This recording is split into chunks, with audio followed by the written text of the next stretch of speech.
Le 14 août dernier, Robert de Caumont nous quittait à l'âge de 87 ans, quelques mois seulement après la promulgation de l'acte 2 de la loi Montagne, à laquelle il avait tenu à apporter sa contribution. La constance et la fidélité de l'engagement pour la montagne, qui lui était chevillé au corps, venaient de loin. Alors qu'il n'avait encore que 14 ans, il manifesta de façon remarquable son aptitude et son courage à s'engager pour des idées. On a fait un journal de classe qui s'appelait Le Petit Terroriste.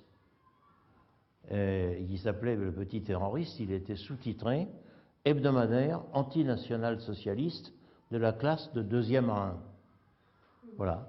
Il était manuscrit en un exemplaire, il circulait dans toute la classe, il était lu par tous les élèves, y compris ceux qui étaient plutôt pour la collaboration, qui avait un journal d'ailleurs, qui s'appelait Réaction. Audace, modernité, goût du collectif et de la démocratie participative résumaient ses convictions qui ont structuré son action sa vie durant. Diplômé de l'ENA, où Michel Rocard, ami de ses années de scoutisme protestant, le retrouva, et dont il resta un fidèle, il fut d'abord sous-préfet en Normandie. Passionné par la montagne, c'est aussi pour des raisons liées à la santé de son épouse qu'il vient s'y installer dans les années 70. Devenu député en 1981, il présida le parc national des Écrins pendant 4 ans.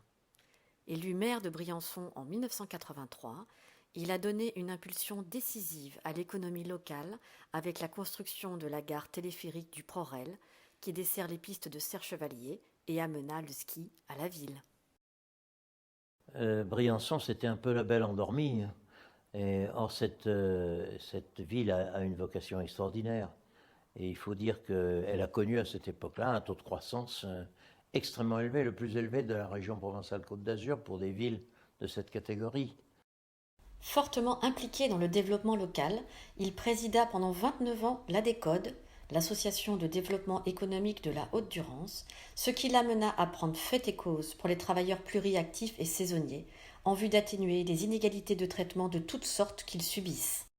Il est également à l'origine de la création de la première maison des saisonniers, centre de ressources essentielles pour aider au quotidien des salariés, dont il existe aujourd'hui plus d'une trentaine sur toute la France.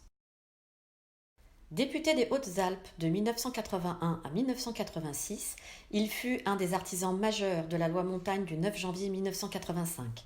Rapporteur du texte à l'Assemblée, il sut démontrer que la solidarité montagnarde n'était pas un vain mot en parvenant à faire voter le texte à l'unanimité. Ça, c'est un pan de votre vie. Ouais. Ah oui, Un pan de votre vie, pourquoi? Parce que c'est la loi montagne et le code de la montagne qui en est issu. J'ai eu beaucoup de chance de pouvoir le faire parce que c'était un besoin absolu. On avait commencé avec Louis Besson, qui était pas encore maire de Chambéry, il était maire de Barbie, une petite commune de la banlieue de Chambéry.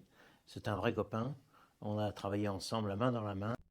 À partir d'une commission d'enquête qui était simplement majoritaire, c'est-à-dire ses conclusions ont été adoptées à la majorité, quelques années après, une loi qui a été adoptée à l'unanimité, ce qui fait qu'elle était devenue incontournable. C'est dans ce contexte qu'il fut l'un des membres fondateurs de l'Association nationale des élus de la montagne à la fin de l'année 1984. Et resta un membre très actif et fidèle du comité directeur dont il ne manqua aucune réunion en l'espace de 30 ans.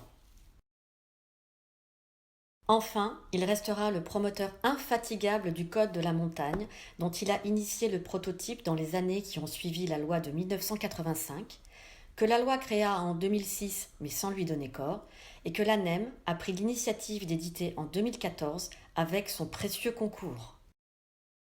Avec la disparition de Robert de Caumont, la montagne perd aujourd'hui une de ses figures tutélaires, mais la politique de la montagne conservera pour longtemps encore son empreinte.